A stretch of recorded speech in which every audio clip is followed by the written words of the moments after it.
Επικοινωνία τα βασικά. Πιάσαμε μερικά χθες.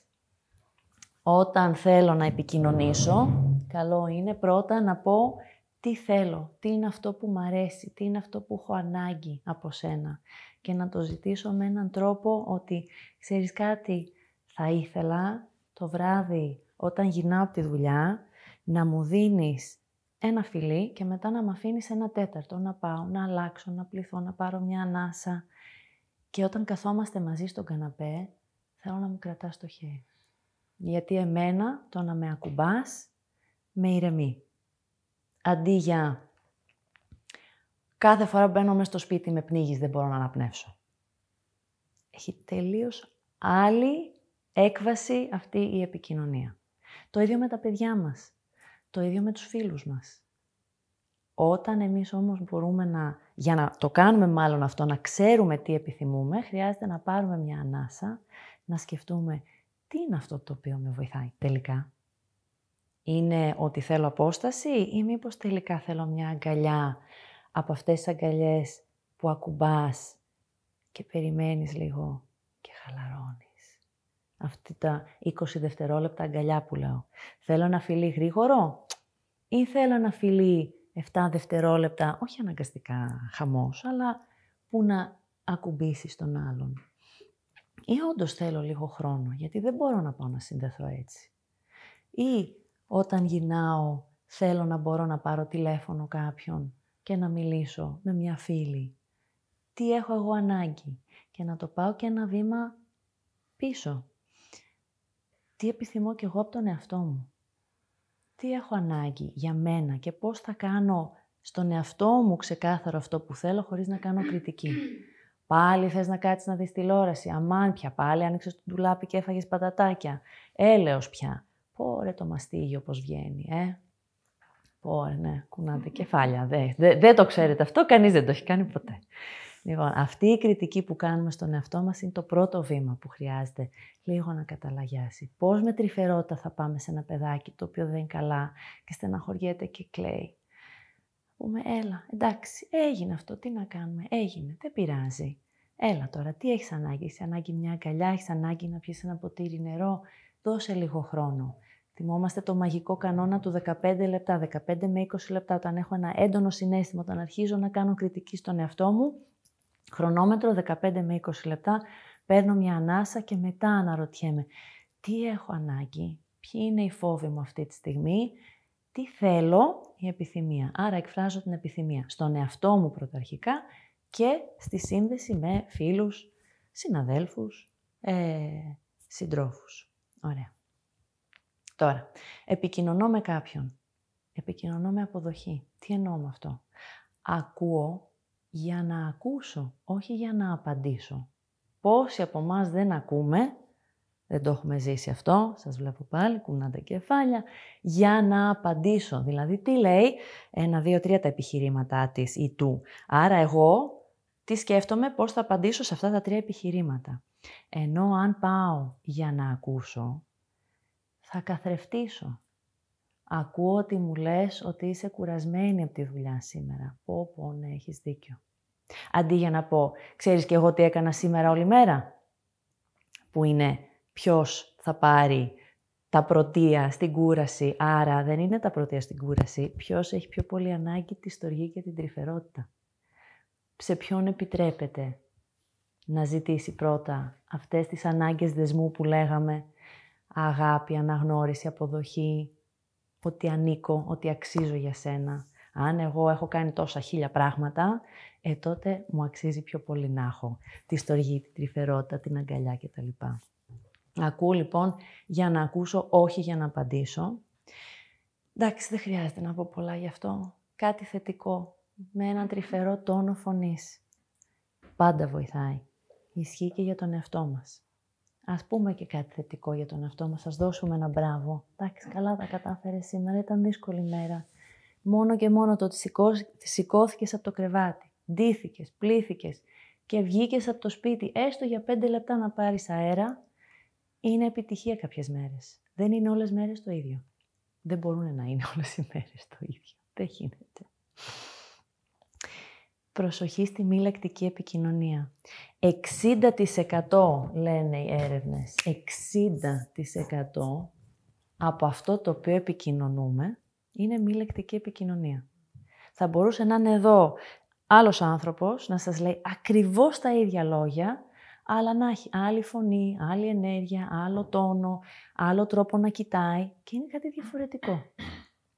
Έτσι είναι και σε οποιαδήποτε επικοινωνία έχουμε με άλλον άνθρωπο. Δηλαδή, μπορώ να πω, σ' αγαπώ. Μα σου το είπα ότι σ' αγαπώ. Και μπορώ να σου πω, σ' αγαπώ. Μα αφού σου το είπα ότι σ' αγαπώ. Είναι το ίδιο? Όχι. Αν πάμε πίσω ξανά στα τσάκρας, αν πάμε πίσω στον Φρόιντ και στον Έριξον, αν πάμε στον Μάσλο, αν πάμε στη συστημική, στην υπαρξιακή, από όπου και να το πιάσουμε, όταν εγώ βρίσκομαι σε ευθυγράμμιση, δηλαδή το πώς είναι το σώμα μου, το τι αισθάνομαι και το τι σκέφτομαι είναι στην ίδια γραμμή, θα επικοινωνήσω και πιο αυθεντικά. Θα επικοινωνήσω διαφορετικά. Και αυτό το εκτιμάει ο άλλος. Η επικοινωνία δεν χρειάζεται να είναι όλα ρόδινα, όμορφα, ήρεμα, ευγενικά και τέλεια. Δηλαδή, πολύ συχνά έρχονται οικογένειες και λέει η μαμά, δεν ξέρω, δηλαδή, δεν μιλάνε μεταξύ τους ο μπαμπάς και ο γιος. Ή τσακώνονται. Όπα, περίμενε. Άλλο δεν μιλάνε, άλλο τσακώνονται. Το να τσακώνονται είναι και αυτός ένας τρόπος επικοινωνίας. It's okay, γιατί σημαίνει ότι ο ένας προσέχει τον άλλον και κάποια στιγμή κάτι θα βγει. Είναι όμως επικοινωνία. Και μπορεί όντως να υπάρχει θυμός. Και πάλι, that's okay.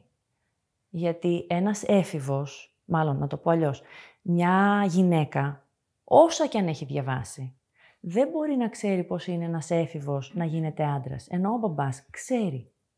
Και μπορεί να χρειάζεται να τσακωθούν. Δεν βλέπουμε τα λιονταράκια, τα μικρά, πώς τσακώνονται, πλακώνονται και παίζει το λιοντάρι και δίνει μια στο μωρό του και φεύγει στην άλλη άκρη και ξαναγυρνάει το μωρό κοντά στον μπαμπά του. Μαθαίνει πράγματα. Δεν είναι κακό. Αλλά, γυρνώντας πίσω στην επικοινωνία, η μη λεκτική επικοινωνία είναι πάρα πολύ σημαντική. Μπορείτε να μπείτε λίγο στη διαδικασία, να παρατηρείτε πώς κοιτάω, πώς είναι η στάση του σώματός μου. Αν μιλάω και κάνω συνέχεια έτσι, ναι, σ' ακούω. Ναι, πες μου. Πώς αισθάνεσαι? Ότι άντε τελείωνε γιατί βιάζεται αυτή τώρα. Δεν μπορώ, δεν έχω όλη της την προσοχή. Είναι μικρά πράγματα τα οποία επηρεάζουν πάρα πολύ την επικοινωνία. Οπότε μη λεκτική επικοινωνία. Ευχαριστώ, παρακαλώ. Τα απλά, ευγενικά, αυτονόητα που καμιά φορά τα ξεχνάμε. Ωραία. Και τώρα, πώς ακούμε?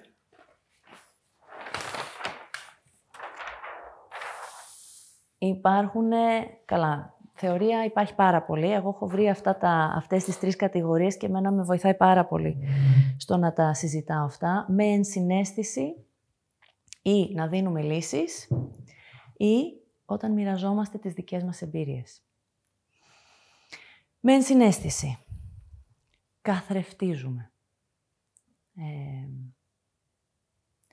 Γυρνάει από τη δουλειά και λέει, ας πούμε, είχα πάρα πολύ δύσκολη μέρα. Ή δεν λέει καν αυτό. Δεν ήτανε καλή μέρα σήμερα. Ακούω ότι δεν ήταν καλή μέρα σήμερα. Ναι. Πέρασες δύσκολα, αγάπη μου? Ναι.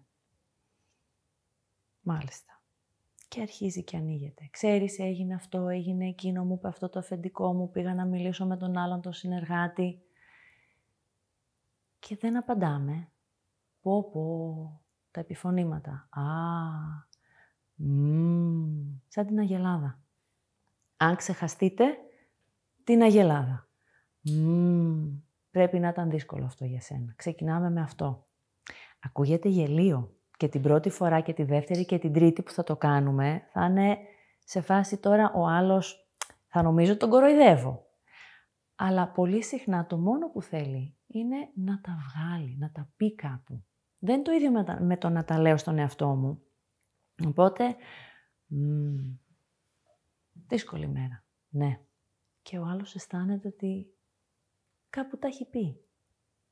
Δεν διακόπτουμε, δεν δίνουμε λύσεις, δεν λέμε «Α, να ξέρεις εγώ τι πέρασα». Βέβαια, για να μπορέσω να το κάνω αυτό, σημαίνει ότι δεν έχω νεύρα με το συγκεκριμένο άτομο, είμαι κι εγώ καλά, διάφορες προϋποθέσεις που είναι δύσκολες να τις έχουμε. Ναι, οκ. Αλλά αν σκεφτόμαστε ότι κάτσε για ένα λεπτό, για να ακούσω, όχι για να απαντήσω, για να σκεφτώ ότι και ο άλλος όντως κάτι πρέπει να έχει περάσει. Και άμα δώσω αυτό το χώρο, την αποδοχή και την εμπιστοσύνη στον άλλον, και θα έχω εγώ μετά εγωιστικό, ναι, δεν πειράζει. It's okay. Ας είναι και εγωιστικό. Οπότε το ένα είναι με ενσυναίσθηση. Παρένθεση. Στα ζευγάρια και με τους φίλους που μπορούν να έχουμε κάνει μια τέτοια συζήτηση, μπορούμε να πούμε, ξέρεις κάτι, εγώ τώρα θέλω απλά να μ' ακούσεις. Ή μπορούμε να πούμε, ξέρεις κάτι, έχω ένα πρόβλημα, θέλω να βρω μια λύση. Θέλω να μου προτείνεις λύσεις. Αυτή είναι ο δεύτερος τρόπος επικοινωνίας. Θες να σου δώσω λύσεις, δηλαδή, ακούω ένα πρόβλημά σου. Ναι, μάλιστα, ωραία. Αυτό μπορείς να κάνεις εκείνο, σκέφτηκες το άλλο. Χρειάζεται και αυτό καμιά φορά, στα πρακτικά θέματα. Και όχι καμιά φορά. Και το τρίτο είναι όταν μοιραζόμαστε τις δικές μας εμπειρίες. Ξέρεις κάτι, ακούω ότι δυσκολεύτηκες με το αφεντικό σου. Εγώ θυμάμαι πριν από μερικούς μήνες όταν είχε γίνει αυτό, είχα κάτσει και είχα γράψει κάτι και με είχε βοηθήσει, γιατί έτσι τα ξεκαθάρισα στο μυαλό μου. Και μετά μπόρεσα να πάω και να τα συζητήσω με άλλο τρόπο. Ή δεν απάντησα αμέσως, μη στείλεις τώρα, ή αντί για να πεις μη στείλεις τώρα να είναι συμβουλή, ξέρεις κάτι, θα σου πω εγώ στη δική μου την περίπτωση. Περίμενα μια μέρα ή περίμενα ένα απόγευμα και το έστειλα, το ετοίμασα και τελικά το τσέκαρα αφού ξύπνησα. Μοιραζόμαστε τις δικές μας εμπειρίες, γιατί αυτό είναι αυτό που κάναμε και εδώ. Μιλάει ο ένας, απαντάει η άλλη φωνή της ομάδας. Κάπως έτσι γίνεται σε αυτό εδώ. Και τα τρία χρειάζονται. Μπορούμε να ρωτάμε κιόλας τον άλλον. Τι έχεις ανάγκη τώρα? Έχεις ανάγκη και με φίλους και με φίλες. Έχεις ανάγκη να σε ακούσω? Έχεις ανάγκη να μοιραστούμε ιδέες? Να σου πω, θέλεις να σου πω εγώ κάτι αντίστοιχο που πέρασα? Και κάπως έτσι μπορούμε να διαχωρίσουμε τους τρόπους επικοινωνίας. Αυτά.